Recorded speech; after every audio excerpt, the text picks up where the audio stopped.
morning, and welcome to Morning Movie News, where first off, I want to remind you that you only have a few days left to cast your vote for the top 10 movies of 2015.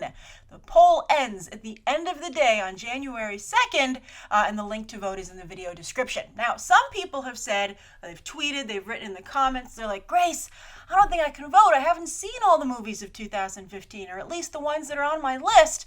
How can I responsibly contribute to that discussion without having seen them all? Well, let me tell you, that's not stopping a lot of people, particularly a lot of hardcore blockbuster fans, because those are the movies that are dominating the results so far. And I suspect that a lot of the people who are waiting to vote are the ones who are more interested in the smaller films. So you've seen enough small films, and I'm just telling you that you'll have no one to blame but yourself when the results are released next week in a video and you find the list chock full of blockbusters, as is the case so far. Star Wars The Force Awakens is leading the poll for the best movie of the year. So get in there, at least cast your vote, get your voice heard, do what you can for the movies that you love, and if that movie happens to be Star Wars, well then contribute to its domination of the poll. Be like, yes, here's another vote to throw on that very big pile. All right, thank you also everyone who's already voted. So appreciated. There are already thousands of votes that have been cast, so I am indeed very excited to share the results with you next week. It should certainly spark a lot of discussion, because I know how it's shaping up so far, and some of you will be delighted, and some of you will be annoyed. All right, so we're going to get on to today's episode. Now, it's actually going to be 5 questions. I'm doing an all-viewer question episode as promised. Tomorrow will be the same thing. So I have a bunch of questions also saved. If you don't hear yours today, you might hear it tomorrow. But also get those questions in. If you have a really good one, it'll go into tomorrow's episode. Now, there are a bunch of theories floating around on the internet that I contemplated discussing today. There's a Captain America Civil War theory, there's this description of the Suicide Squad trailer, and all of it just seemed a little bit too sketchy to cover. I was like, you know what, is this a waste of time? Is this made up? So once these stories get a little more legitimate, we will discuss them if that ever happens. Although with some of them, I don't think it will. Also, there are a couple, you might want to check out Entertainment Weekly, keep an eye on it. They're releasing a couple of photos. It's their first look issue. They're doing a slow bleed of stories online, but I don't think any of the stories are particularly that interesting, or else I would be covering them here. For instance, they're first look at the Batcave, and it's just concept art, and it's the exact same shot we've already seen in the trailer several times, so I was like, that's a story? But anyway, let's get on to today's viewer questions. And to start out, we have a video viewer question from Travis Simpson. Again, if you would like to submit a video viewer question, you can either tweet me the YouTube link, or you can email it to me at grace@gracerandolph.com. And it has to be an unlisted YouTube link so I can download it. And then you can literally contribute to the show. Well, actually, everybody literally contributes. You can visually contribute to the show. I like the idea of everyone being able to see the person who's asking the question. All right, take it away, Travis. Hey, Grace. My question for you is about voice directors and why they don't receive the same credit or recognition as, let's say, a regular director. Aren't they just as vital as putting together an animated project? The only one I really know of is Andrea Ramone from the DC animated series and movies, but that's really just the fanboy circle. We'd love to hear your thoughts on why they don't really get the credit they probably deserve. And keep up the good work. Travis from Vancouver. # Tia Jenkins lives. Andrea Romano. Of course, every self-respecting comic book fan knows who that is. If you are not a big comic book fan, Andrea Romano is the voice director on, she started out on Batman the Animated Series. Well, that wasn't her first gig, but that's the one that made her a named talent to fans. Then she, of course, did Superman and actually ended up becoming the person who does all the casting and directs the voice work for all the DC animated fare. So very well regarded, very well known. And she, of course, went on to kind of rub elbows with the stars, because they would always get such amazing people to contribute their voices to this animation. It was kind of like a precursor almost to the CW shows like Arrow and Flash and DC Legends of Tomorrow that's coming up, and even Supergirl, kind of like that fandom that's evolved there. Well, that's what it was kind of like with the animated shows when they were, they were the Flash and the Arrow, and really kind of the first wave of that kind of successful interpretation of the characters on the small screen. But anyway, as for Travis, as for your question, the reason that voice directors don't really get any attention is, for the most part, they don't contribute a huge amount to the properties. Now, the first reason, and that's with all due respect, but why them over the other people who are part of this a larger machine that makes the animated fare that everybody loves so much? So here's the thing. In movies, there are no voice directors. The actual directors direct the voices. So they will sit in on the recording sessions. They will tell the actors what they want them to do. So the directors in a animated feature will direct every aspect of the production. Now, on a television show, just like a live action show, they're working on multiple episodes at the same time. So, and there are multiple directors that work on a season. This is like the same reason you don't really know a lot of animation directors. They're not particularly well known. I mean, DC has some names emerge as well, but it's nothing to the level of Bruce Timm or Paul Dini or Andrea Romano. That's the core talent, and Alan Burnett to some degree. Those are really the people who made up the core creative team of the Batman and Superman animated series and the Justice League one that followed. But anyway. So the voice director is just, churning out episodes. They're just like, okay, your job is to record these scripts that have been written by the writing team, so we can hand it over to the animators and the director, who's, handling the visual aspects. But again, Travis, the director doesn't get very much attention in television either.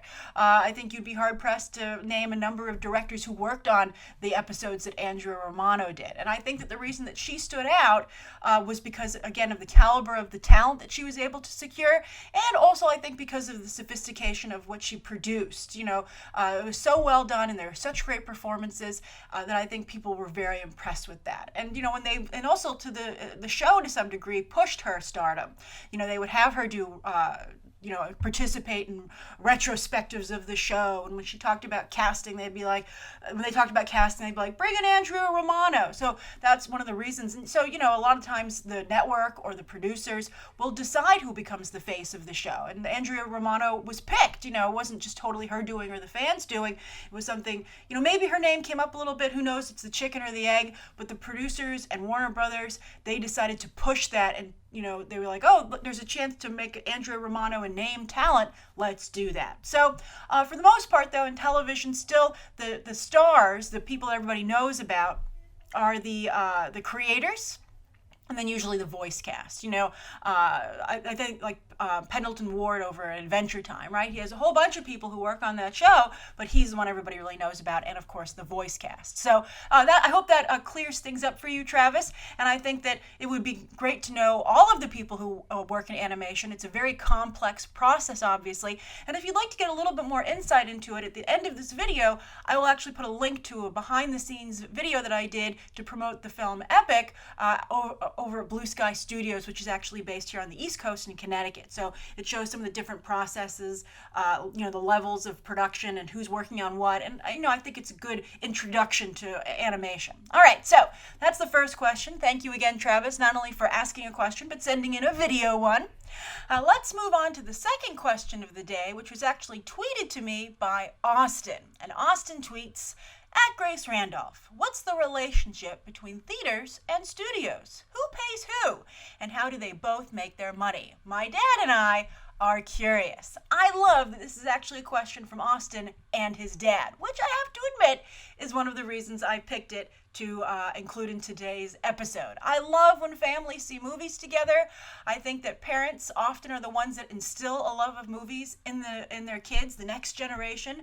My parents did that for me. I have wonderful memories of going to the movies with my parents, and I still often do because that movie friendship was forged. So Austin, it sounds like you and your dad have the same thing, and I really admire that, and I feel you're very fortunate to have that situation. And I know many of you do. I know because a lot of the Star Wars pictures that you guys sent to me were family photos, which I thought was absolutely wonderful. All right, so Austin, as for your question, this is actually a question that I get occasionally now and again, so that's another reason that I picked it. Now, this is changing. So basically, a studio is a distributor, and a theater is an exhibitor. And in the old days, they were the only game in town. But now with the digital revolution, there are many more outlets for to exhibit a movie. So the distributor has more choices. And this is actually something the theater chains are very worried about. It's one of the reasons, for instance, when Netflix announced that it was going to partner with IMAX for a theatrical co-release of Crouching Tiger, Hidden Dragon 2, a number of theater chains were like, not in the theaters where we have IMAX screens. We're not going to allow that. We're not going to participate in something that could eventually lead to the end of our business or seriously eat into it. Although I think theaters are going the premium route, reserved seating, bigger seats, waiter service, to compete with home viewing. Like they're like, what don't you have at home? A waiter? And a lot of people are like, no, someone comes out and brings the food. Somebody in the family volunteers to be the wait staff, so it's fine. All right, so anyway, theaters are trying to do the best that they can. I think the best example that we've had so far of trying to work in this new space but still not cutting out the theater was Paramount with Paranormal Activity Ghost Dimension. That came out streaming very soon after the theatrical release, but Paramount gave the theaters a cut of the streaming revenue, so they didn't feel they were left out. So that's actually, I think, the most successful change in distribution so far, where everybody was happy. But anyway, the theaters are very worried, so that's why ticket prices are getting higher and higher, et cetera, et cetera. But anyway, I'm going to kind of explain the old school system to you because the new school one is still being figured out. This is the way they teach it in film school. All right, so at the end of the day, the revenue of the theater tickets is 50-50. That's how it usually is supposed to settle down. I think it must have changed a little bit. Maybe it's 60-40. They still say it's 50-50. Like, for instance, when you go in the industry trades like Deadline, they're still using the math of the studio takes home half of the gross, the overall worldwide gross. Only half goes to the studio. Now, Hollywood is notorious for bad math, so these numbers could totally be wrong. Although, of course, the Sony leak gave a lot of numbers out, so I think that would have been a big story if it had dramatically changed. And also, theaters wouldn't be able to stay in business. So it's still basically a 50-50 split or somewhere around there. Now, the way they achieve that is a sliding scale. When a movie first goes in to the theater, the majority of the ticket money goes to the studio. And that gives them a tremendous impetus to advertise the movie, to get a really big bang for their buck. But again, movies are very front-loaded now, and that's another reason. Also, windows have closed for attention. Like, there's a big movie every weekend. Whereas, like, in the 70s and the 60s, believe it or not, this is so hard to imagine, right? A big movie would only come out, like, once a month. So it had, like, a whole month to play at the theater without any real competition, which seems so weird. Like, what did people do for entertainment if there wasn't a movie to see every weekend? Sometimes 2 or 3.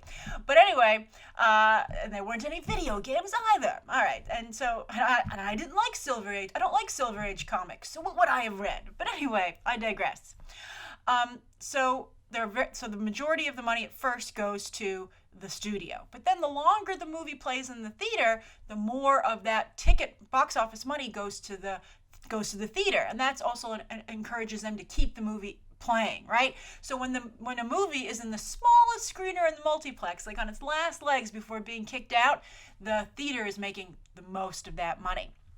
Now, it's also important to remember that a theater doesn't see any money from when the movie goes on streaming, for the most part, except for that Paramount deal. It doesn't see any money from Blu-ray sales. It doesn't see any money from the ancillary market, when the studio sells the movie to play on an airplane or in a hotel. And then in those cases, the airline or whatever company is providing the movies and the entertainment system in your hotel, they're getting a cut of the gross. So that's, the studio is still splitting the money to some degree, but the theater isn't there. So the theater needs other sources of revenue, and that's one of the reasons that concession stand prices are so high. That's a huge source of revenue for them, and they get 100% of that money all the time. So and also they have this new thing as they go up market. For instance, if you want to sit in a big plush seat with reserved seating in the United States, there's a surcharge for that, and that does not go to the studio. That goes to the theater. So the extra $2 or whatever they charge, that goes to the theater. So that's another way for them to up their revenue. All right, Austin, thank you so much for your question. I hope that you and your dad enjoyed the answer. Let's move on next. Again, there are 5 questions today because there are so many good ones. So the third question is Shaylin Fritzler. Shaylin is a BTT regular, and Shaylin says, Grace, what do you think could be Daisy Ridley's next project? She was my favorite character and performance in The Force Awakens, and I want her to do more. Could she possibly be Captain Marvel with her Disney connections now, or maybe an X-Men character? I'm not sure where she'd go. Thanks so much. I ask a lot of questions, don't I? Some crying, laughter, happy crying, smiley faces. I love when everybody asks lots of questions. It means they're really engaged in the show, so I appreciate it, and I think that a lot of people are wondering what will happen next for Daisy Ridley. She kind of came out of nowhere. I agree, she had a fantastic performance in The Force Awakens, made even more impressive by the fact that she didn't look that great from the trailers, right? So she went from being someone who I felt was like another Keira Knightley to somebody who really was, I think, a real bonus for the movie, and I think did a lot to elevate it when J.J. Abrams did a lot to, bring it down. But anyway, as for what Daisy Ridley will do next, I don't see her being Captain Marvel. I don't see her I don't see Disney putting her in any of their big franchises because she's obviously hugely important to their Star Wars franchise. So she's booked to some degree for like the next couple of years with episode 8 and I would imagine episode 9. So she's in the Star Wars business. She not only has to make the movies, but she also has to promote the movies. And that takes up a tremendous amount of time. She also, and that's not only the usual talk show circuit, etc., but she has to go to all the conventions around the world to promote it. She also has to, I'm sure, take time to do voiceover work for games and all the different places, like they're building Star Wars theme parks, so she has to contribute and take the time to do that. She apparently isn't too busy posing for toys, because a lot of you have been telling me that there are not a lot of Rey toys out there, which I find really weird, considering how important she is to the new trilogy. But anyway, I mean, that is just like, Black Widow is kind of a secondary character to some degree, so I can understand. I mean, I think there's a reasonable excuse for not having as many Black Widow toys that's somewhat palatable, but not having Rey toys seems absolutely ridiculous. But she was a big part of the first wave of toys. Maybe they just all sold out. I don't know. But anyway, I think that, so Disney is going to want to keep her primarily in Star Wars, and I don't see them using her in any other big franchises. I think they could probably use her in a smaller movie. They've been using a lot of talent in smaller movies. Look, Lupita Nyong'o has 3, this one, and she has 2 more Disney movies coming out. She's also doing some motion capture in The Jungle Book, and then of course she has The Queen of Katwe, which is a chess story that she's doing for Disney. So I could see Daisy Ridley doing something like that, more of a human interest dramatic film. Disney will be like, well, we'd like to make more money off of you, and you kind of owe us for us making you a movie star. So I can totally see that working out. And I also think that Daisy Ridley's management team would want to flesh her out a little bit more in terms of, being taken seriously as an actor, right? I mean, she's already proven that she can do the blockbuster thing. I agree she was quite good in her role. So I think she's going to want to do something that shows a different side of her, that doesn't double down on, the blockbuster female character, but says, I can also do a drama. I can also do a mystery or, the smaller movies. So expect to see her do that. And I think that I would suspect that she would be in demand because the movie's making so much money. It's curious. Sometimes these movies make so much money, but the talent doesn't really go anywhere. Bryce Dallas Howard off of Jurassic World has gotten Pete's Dragon, but I believe that deal was in place before she got Jurassic World. Paul Rudd, his career hasn't really taken off too much after Ant-Man. Sometimes these people become stars like Chris Pratt. Sometimes they just remain a part of that franchise, and they're fortunate to do that, and their careers don't really take off. So we'll see what happens to Daisy Ridley. She hasn't made much of an impression on me personally. Jennifer Lawrence has a huge impression on fans personally. So I think that should be something else that's on Daisy Ridley's to-do list, now that she doesn't have to hide out, although she's still sworn to secrecy on episode 8 and 9. But now that people know a little bit more about the role that she's playing, hopefully she can get more of a dialogue directly with fans. I think that's very important for her career moving forward. All right, next up, Natalie Tran.